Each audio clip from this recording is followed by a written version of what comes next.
एक बहुत महत्वपूर्ण केंद्र हो जाता है भारतीयों के लिए मालदीव, जहाँ पे पर्यटन बहुत अच्छे से विकास हो सकता है। भारत मालदीव,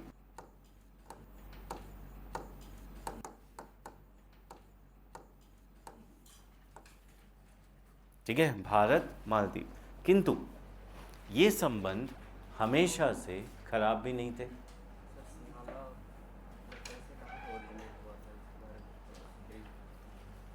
आवश्यक नहीं है बेटा। सिंहाला श्रीलंका के वास्तविक नागरिक है। धर्म भारत से गया है, ठीक है। अब अगर मालदीव की हम बात करते हैं, ठीक है, तो मालदीव के साथ हमारे संबंध किस तरह के? कॉम्प्लेक्स है। यहाँ पे भी जटिलता है। क्यों बेटा जटिलता है? चीन का बढ़ता प्रभाव, ये तो कॉमन पॉइंट हो गया। जितने भी हमारे पड़ोसी देश है सब में ये सबसे सिंपल सा टॉप पॉइंट है, चीन का बढ़ता प्रभाव। शाबाश, है ना, बढ़िया। India out campaign. इसके अलावा बदल लिया था सर अपना पॉइंट। अच्छा, बाद में बदल लिया। ड्रग्स सप्लाई जो कंबोडिया होते सर, वैसे बहुत ज़्यादा जो उधर पूर्वी राज्य हैं उसमें ड्रग्स का मतलब बहुत ज़्यादा उसके माध्यम से सप्लाई। मालदीव्स की बात कर रहा हूँ मैं, तुम कौन सा देश समझ रहे हो? मालदीव्स कहाँ पर है? किधर है? म्यांमार सर ना, नीचे है श्रीलंका के। अच्छा, एटलस कहाँ है बेटा? नीचे। हाँ निकाल, निकाल एटलस निकाल। वहाँ है नहीं नहीं नहीं, एटलस निकाल तू पहले। हाँ, इसमें ढूंढ मालदीव्स का। सर कभी आप बोलते हैं म्यांमार पढ़ा। म्यांमार मैंने बोला ही नहीं पढ़ाऊंगा। कभी बोला मैंने म्यांमार पढ़ाऊंगा? अच्छा हाँ, मालदीव में है। अमन, दिमाग पढ़ाई में लगाओ बेटा, है ना, कहीं और ना लगाओ। तुम्हें बड़ा पता है, सप्लायर तुम ही हो, आज तक है ना, है ना, सप्लाई यही कर रहा है लगता। बच्चा है सर, अभी क्या सप्लाई वो एक्सपीरियंस होल्डर है। चलो भाई, है ना, चलिए। अब पर्सनल बातें क्लास में नहीं, सर, ये पहले क्यों कमेंट किया है ना, इसको बोलिए ना। पर्सनल बातें क्लास में नहीं। नाम लेके बोले। चलो, जब हम भारत मालदीव संबंधों की बात करते हैं तो भारत मालदीव के संबंध कि हम कह सकते हैं कि उतार चढ़ाव से भरे हुए हैं, ठीक है। शुरुआत में ही जब भारत मालदीव के संबंधों की स्थापना हुई 1960 के दशक में, तो ये शुरुआत बहुत ही संतुलित शुरुआत थी, जहाँ पर बहुत ज़्यादा आक्रामकता ना तो भारत द्वारा दिखाई गई और ना ही मालदीव द्वारा उतनी ही पारस्परिकता भारत के प्रति प्रदर्शित की गई। किंतु 1988 में एक ऐसा समय आया जब मालदीव्स को भारत की अत्यंत महत्वपूर्ण आवश्यकता पड़ी। क्यों? क्योंकि मालदीव्स के जो उस समय के राष्ट्रपति थे, कौन? अब्दुल्ला गयूम, ठीक है। अब्दुल्ला गयूम के खिलाफ वहाँ पर तख्ता पलट की कोशिश की गई थी 1988 में, और उसी गयूम सरकार को बचाने के लिए भारत द्वारा एक ऑपरेशन किया गया जिसे नाम दिया गया ऑपरेशन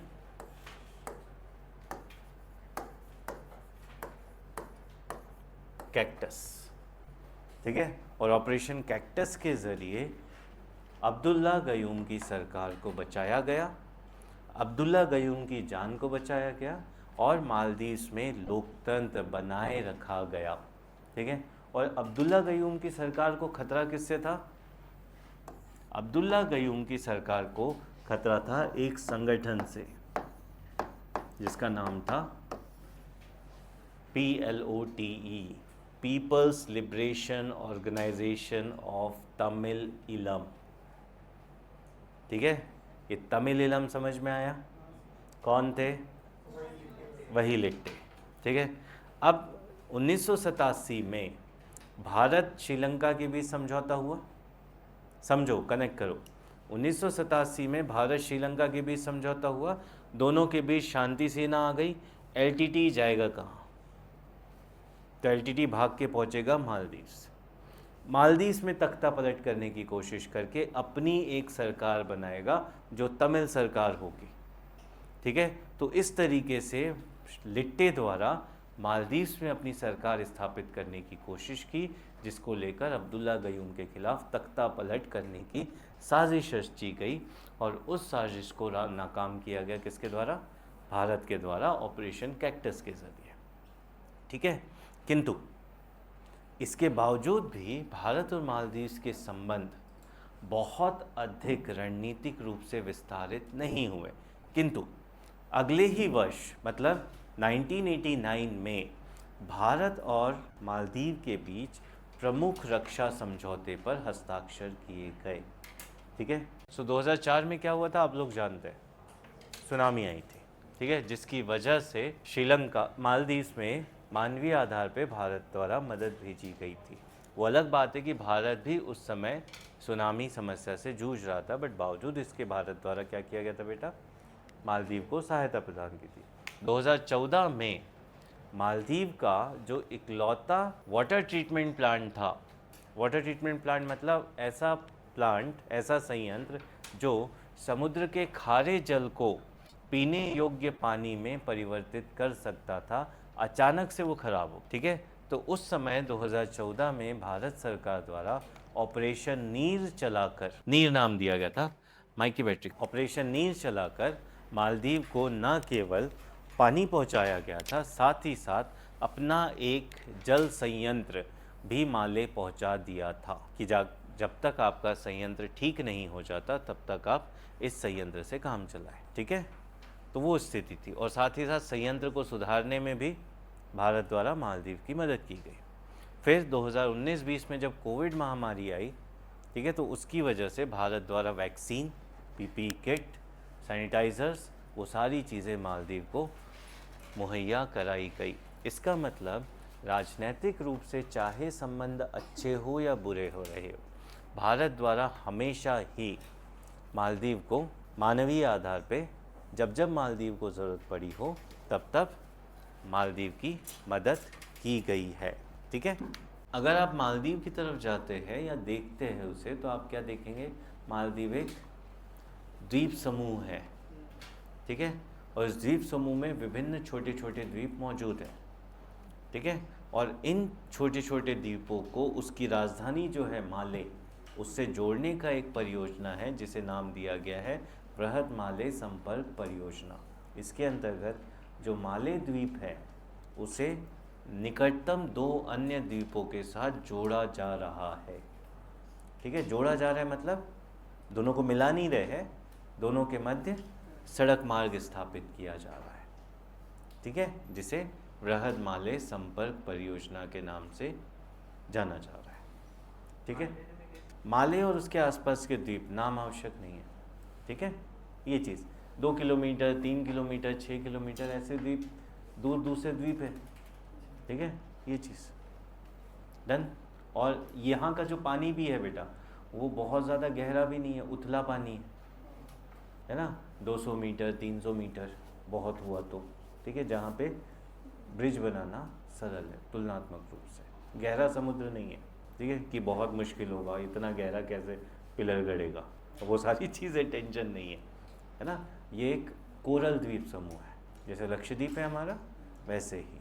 ठीक है, तो ये बहुत उथले स्थान पर है, इसलिए बन जा रहा है। ये सारा बेटा भारत वहाँ बना रहा है। इसके अलावा हॉस्पिटल्स भारत बना रहा है। इसके अलावा हॉस्पिटल्स में काम करने वाले लगभग 90% कर्मचारी भारतीय है। ठीक है, वहाँ पढ़ाने वाले, वहाँ जितने भी स्कूल्स हैं, कॉलेजेस हैं, वहाँ के टीचर्स 90% भारतीय है। तो हम ही उन्हें पढ़ा लिखा रहे हैं, हम ही उन्हें हेल्थ फैसिलिटीज़ प्रोवाइड कर रहे हैं, हम ही उन्हें फाइनेंशियल असिस्टेंस प्रोवाइड कर रहे हैं। उनका सबसे बड़ा जो सेक्टर है जीडीपी के लिए, टूरिज़्म, ठीक है, वो भी सबसे ज़्यादा हम प्रोवाइड कर रहे थे, है नहीं, कर रहे थे। क्यों? क्योंकि जैसे ही मोइजू साहब ने कहा कि हम तो चीन के ज़्यादा दोस्त हैं, ठीक है, हमारे प्रधानमंत्री साहब ने कहा कि ठीक है अब तुम चीन के ही दोस्त रहो। ठीक है, लक्षद्वीप चले गए थे, वहाँ जाके कुर्सी पे बैठ के कुछ फ़ोटो खिंचवा ली। ठीक है, और जिसकी वजह से बॉयकॉट मालदीव्स का ट्रेंड शुरू हो गया था। ठीक है, बट हम तो हम हैं बेटा, कुछ समय के लिए वो ट्रेंड फॉलो किया और वापस लोगों ने मालदीव जाना शुरू कर दिया है। तो कुछ समय के बाद वापस से हम नंबर 1 हो जाएंगे टूरिज्म के कंटेक्स्ट में मालदीव में। ठीक है, हम सुधरेंगे थोड़ी ना बेटा। देन एक बहुत महत्वपूर्ण केंद्र हो जाता है भारतीयों के लिए मालदीव, जहाँ पे पर्यटन बहुत अच्छे से विकास हो सकता है। ठीक है, ये चीज़। कट्टरवाद ऐसे बेटा कि पूर्व पश्चिमी एशिया के बारे में आप लोग जानते हैं, Iran, Afghanistan, Iraq, Syria, Saudi Arabia, ठीक है, ये सारे क्षेत्र कहीं ना कहीं आतंकवाद की समस्या से ग्रसित भी है और ये सारी देश आतंकवाद को बढ़ावा भी देते हैं और इन्हीं देशों में कट्टरवाद भी मौजूद है और ये सारे देश इस्लामिक देश हैं। ठीक है, मालदीव भी इस्लामिक देश है। ठीक है, तो जब ISIS बना और ISIS पनपा तो वो सिर्फ ईरान इराक तक सीमित नहीं रहा, सीरिया तक सीमित नहीं रहा, उसने अपनी जड़ें फैलानी शुरू कर दी अन्य देशों में भी, जिसमें मालदीव भी शामिल है। ठीक है, भारत में भी केरल एक ऐसा राज्य है जहाँ पे इस्लामिक स्टेट का प्रभाव बहुत ज़्यादा था और अभी भी इस्लामिक उग्रवाद का एक केंद्र के रूप में केरल मौजूद है बेटा। ठीक है, और वही कट्टरवाद, धार्मिक कट्टरवाद मालदीव में भी पनप रहा है।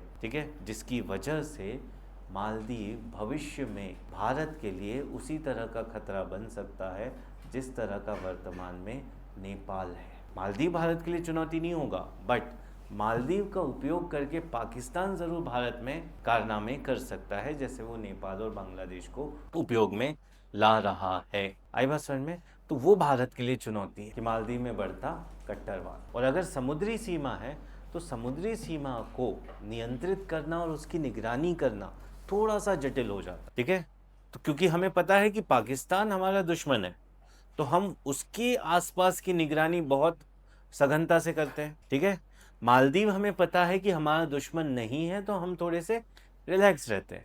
दूसरी चीज़, मालदीव समुद्री मार्ग पर टिका हुआ है।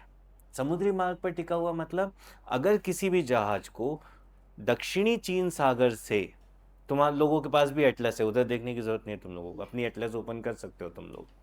अगर मालदीव कोई भी जहाज दक्षिणी चीन सागर से, हाँ एटलस, अगर कोई जहाज दक्षिणी चीन सागर से निकल के अफ्रीका जाएगा, ठीक है, तो वो अंडमान निकोबार के नज़दीक से या नीचे से निकलकर श्रीलंका के नीचे से मालदीव्स के निकट होकर फिर वो अफ्रीका जाएगा। ठीक है, तो ऐसी स्थिति में यहाँ पर अंतर्राष्ट्रीय यातायात, समुद्री यातायात बड़ी संख्या में मौजूद है और जब इस क्षेत्र में समुद्री यातायात बड़ी संख्या में मौजूद है तो ऐसे में जहाज़ों की निगरानी करना और थोड़ा जटिल हो जाता है।